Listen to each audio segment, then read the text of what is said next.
Thank you. I appreciate your quotes. I don't think anybody in this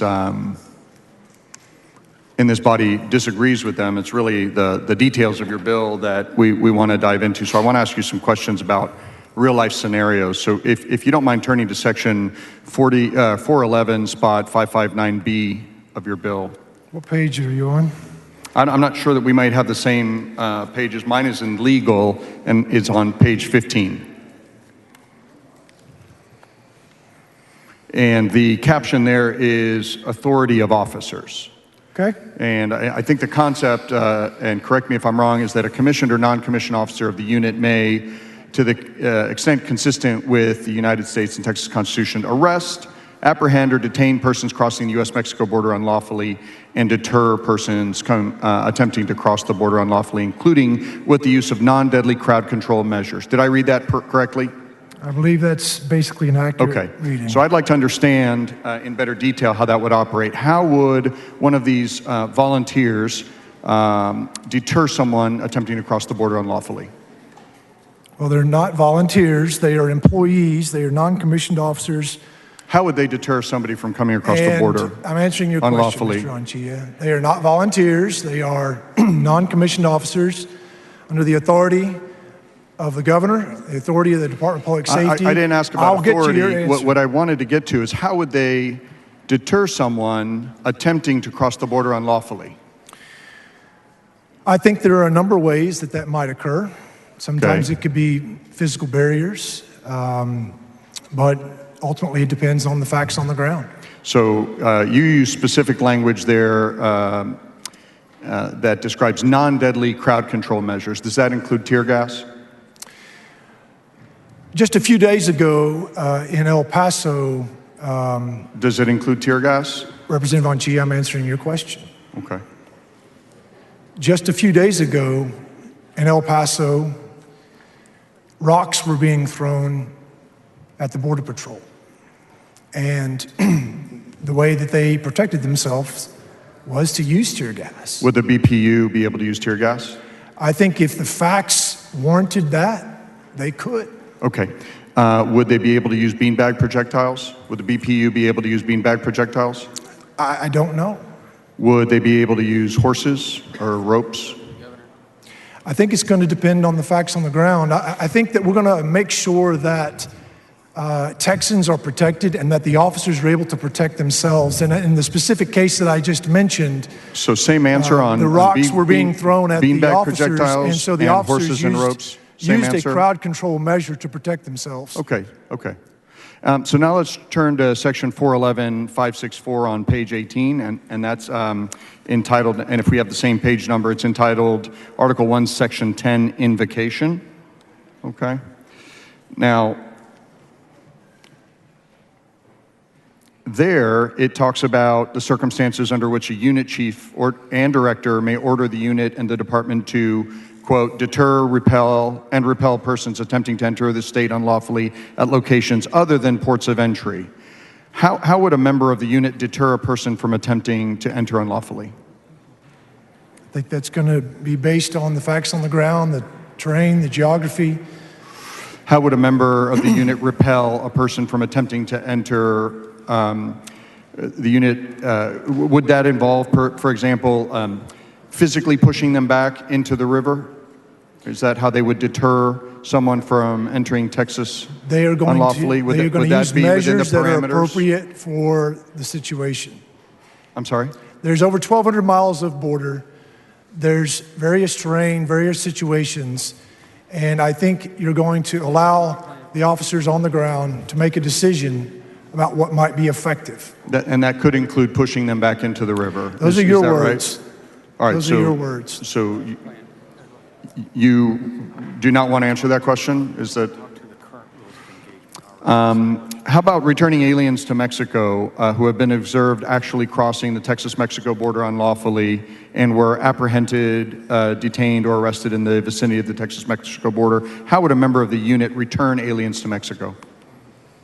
This is the BPU. Humanely and professionally. I'm sorry?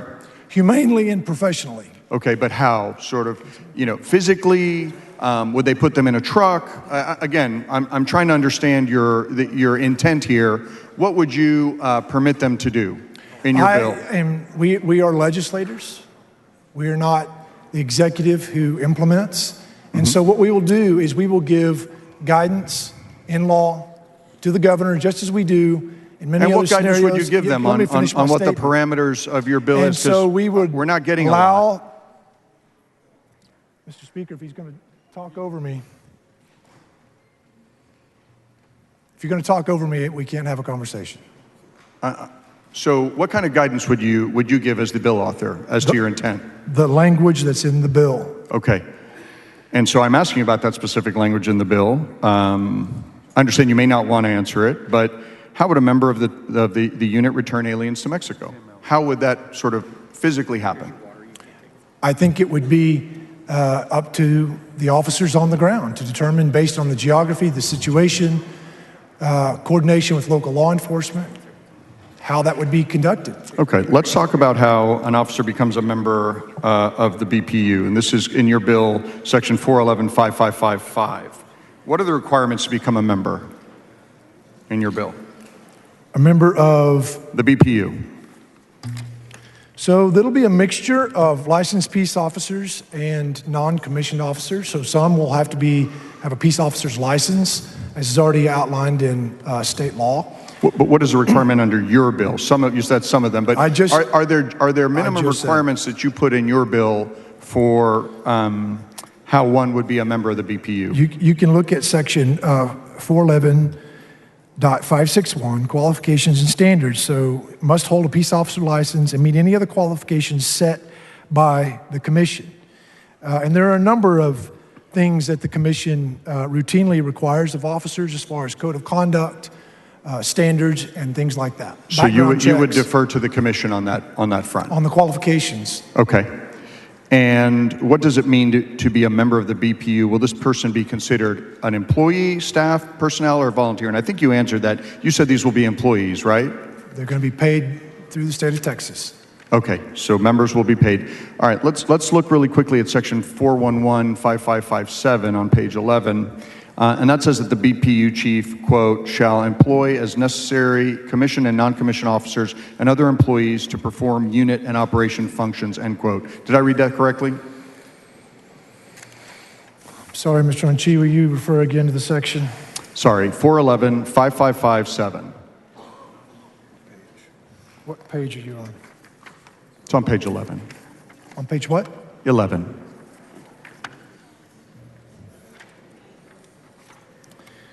Section 7? Yes, sir.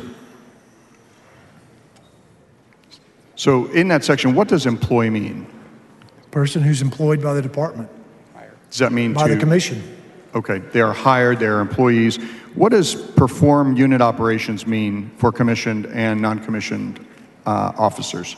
Perform unit operations. It's a general statement. It might be someone who is performing an administrative function. It might be someone who's performing a logistics function or computer technology. It runs the gamut. Okay, so that's a broad term. It's not defined in the bill, right? What is not a broad? Sorry, perform unit functions. You're construing that broadly. It's not defined in the bill. Is that correct? Well, the unit has functions that are being performed, right? That are enumerated at times in the bill. Okay. So how will they carry out those duties and requirements? Can you provide a couple of examples of how they would carry out those duties and requirements?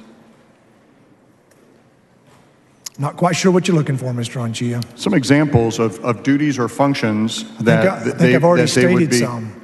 I'm sorry? I've already stated some. Can you reiterate them, please? Logistics. For the benefit of the body?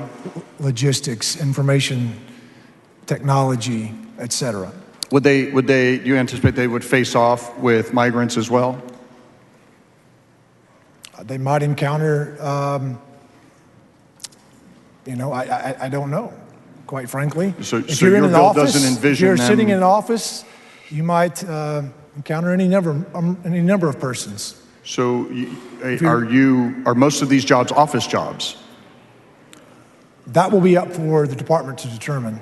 Your intent is that you just stated that if you're in an office, you might encounter migrants. So would these BPU members be is your intent that they be members of an office corps, or that they also be out in the field? That's going to be up to the Border Protection Unit Chief to assign employees to the relevant jobs and tasks that are necessary. And you will defer to them, and you have no intent on the matter? The intent is to have licensed peace officers, non-commissioned officers, and other employees as the bill states. Thank you, Mr. Speaker.